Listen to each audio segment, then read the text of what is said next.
Good morning, everyone. I'm your presenter for today, Gerald Francisco. My topic is something about International Monetary Fund. Now, what comes into your mind when you hear the word International Monetary Fund? For me, when I hear the word International Monetary Fund, the first thing that comes into my mind is all about uh, money and financial issues. Next, let's define what is International Monetary Fund. The International Monetary Fund is an international organization that was initiated in 1944 at the Bretton Woods Conference. It was after the Great Depression, which is the World War II, that the world economies have become interdependent to each other through trades and investments. Next, it was established by 45 countries and its headquarters is in Washington, D.C., United States. Next, let's talk about the history of IMF. The IMF has played a part in shaping the global economy since the end of the World War II. First is the cooperation and reconstruction after the World War II, the end of the Bretton Woods system, next the debt and painful reform, next societal change and for Eastern Europe and Asian upheaval and the globalization and the crisis. Now, what are the goals of IMF?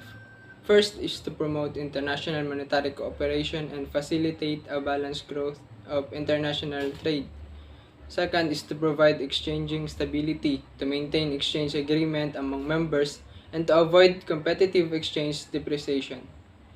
Third is to assist in the establishment of multilateral system of payments in respect of current transaction between members and in the elimination of foreign exchange restriction which hampers the growth of the world trade.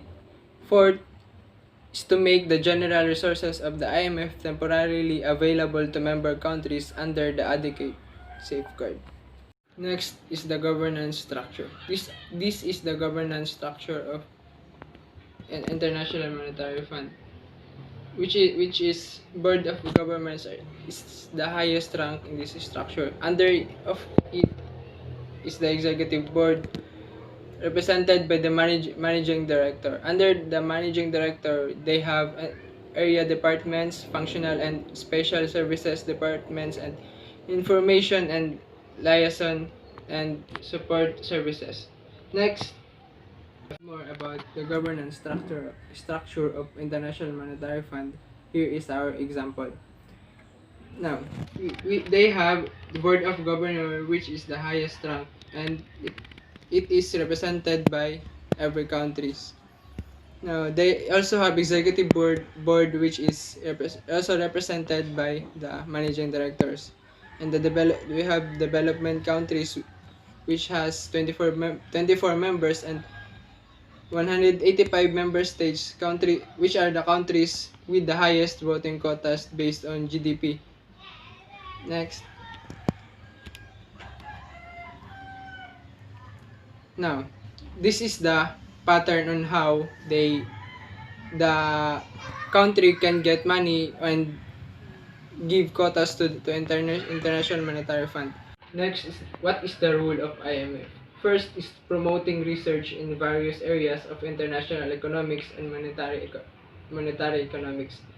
Next is providing a forum for discussion and consultation among member countries, being in a center of competence. Next, focusing on its core macroeconomic and financial areas of responsibility. And the last one is working in the complementary fashion with another institution established. There are three major functions of IMF. First is the surveillance, in which they are gathering data and gives advices in making policies of the country. Next is technical assistance, strengthening the human skills and institutional skills of the country. And third is the financial assistance, lending to the countries to support reforms. To understand more about the function of IMF, here is some illustration, in which the IMF provides financial resources to the member which experiencing financial problems by calling the member that are considered as financially strong to provide freely usable currencies.